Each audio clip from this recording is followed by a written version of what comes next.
2007, le Centre américain de recherche Pew Research Center s'est fixé comme objectif de réaliser des estimations bien documentées et mises à jour au sujet des principaux groupes religieux dans le monde, leur taille actuelle et leur croissance à venir. En 2012, il publia un rapport détaillé sur 8 groupes religieux, si l'on peut dire, puisqu'il inclut les non-affiliés. Voici une carte du monde dont les couleurs indiquent à quelle conviction majoritaire appartiennent les habitants. Cette carte situe les majorités religieuses. Les chrétiens en rouge plus ou moins prononcé, les musulmans en vert, les non-affiliés couleur lilas, les hindouistes en couleur crème, les bouddhistes en terre de sienne, les juifs en bleu et en blanc, là où une claire majorité ne se dégage pas. Il s'agit surtout de la Côte d'Ivoire et du Nigeria. Sous forme de camembert, voici le poids respectif de chaque groupe. 31,5% pour les chrétiens, 23,2% pour les musulmans, 16,3% non affiliés, 15% pour les hindouistes, etc. Intéressons-nous à la répartition géographique des musulmans. 61,7% d'entre eux, presque 1 milliard, sont en Asie et au Pacifique. 19,8%, soit 317 millions, sont en Afrique du Nord et au Moyen-Orient. 15,5%, c'est-à-dire 248 millions, en Afrique subsaharienne et 2,7% des musulmans du monde, soit 43 millions, sont présents en Europe. Les musulmans se retournent vers la charia. C'est en avril 2013 que fut publiée une autre étude d'envergure réalisée par le Pew Research Center qui révèle un engouement général pour le retour à la loi islamique, à la charia. Elle s'intitule, je traduis, « Musulmans dans le monde, religion, politique et société ».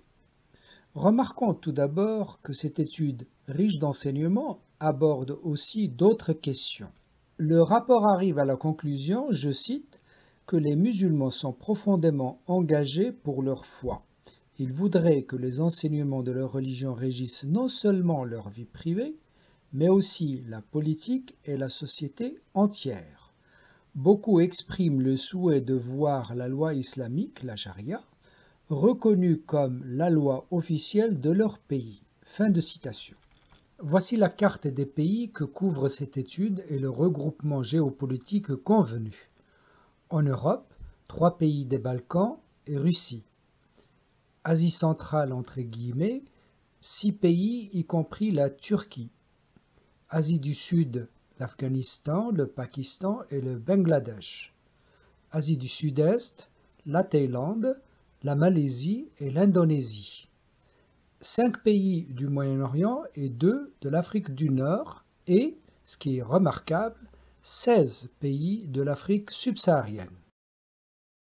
Le pourcentage des musulmans voulant que la charia soit la loi officielle du pays varie, de 8% en Azerbaïdjan à la quasi-unanimité en Afghanistan, 99%.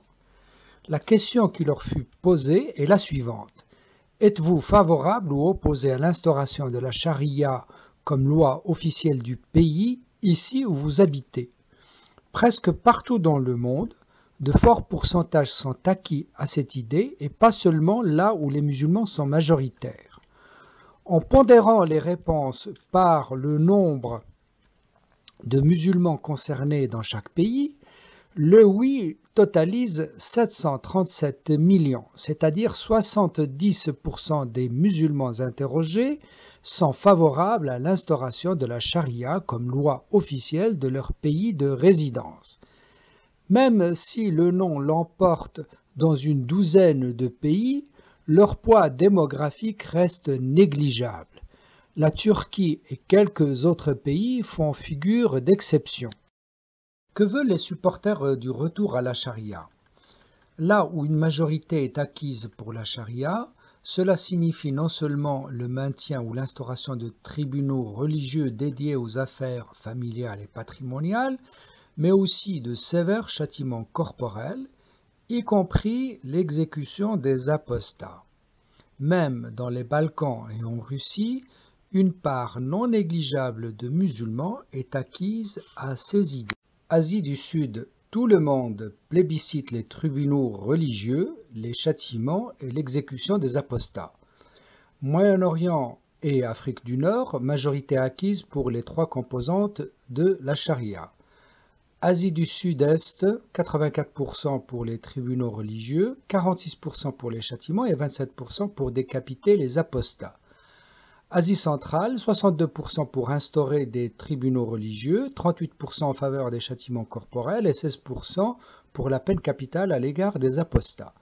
Balkans et Russie, 41% pour instituer des tribunaux religieux, 36% pour les châtiments et 13% acquis pour l'exécution des apostats.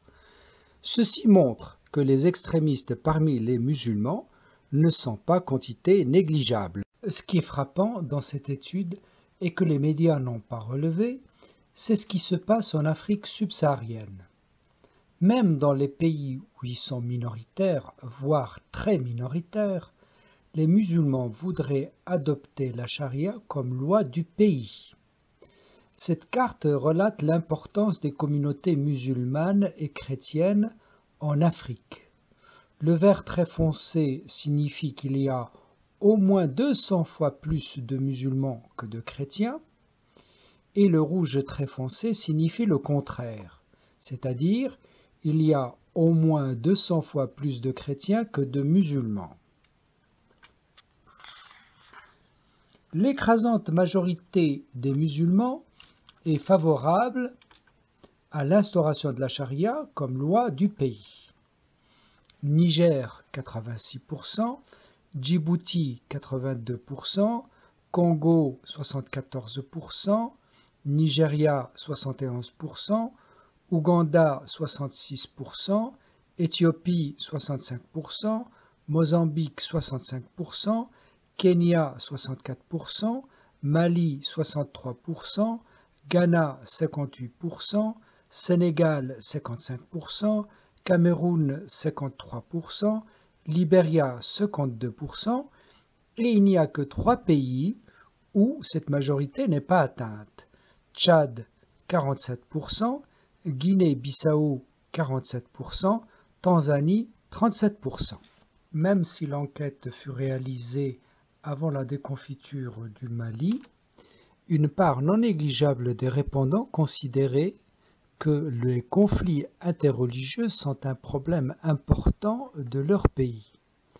Un fort pourcentage de musulmans croient que le califat sera rétabli de leur vivant. Et bien des chrétiens croient que le Christ réapparaîtra aussi de leur vivant.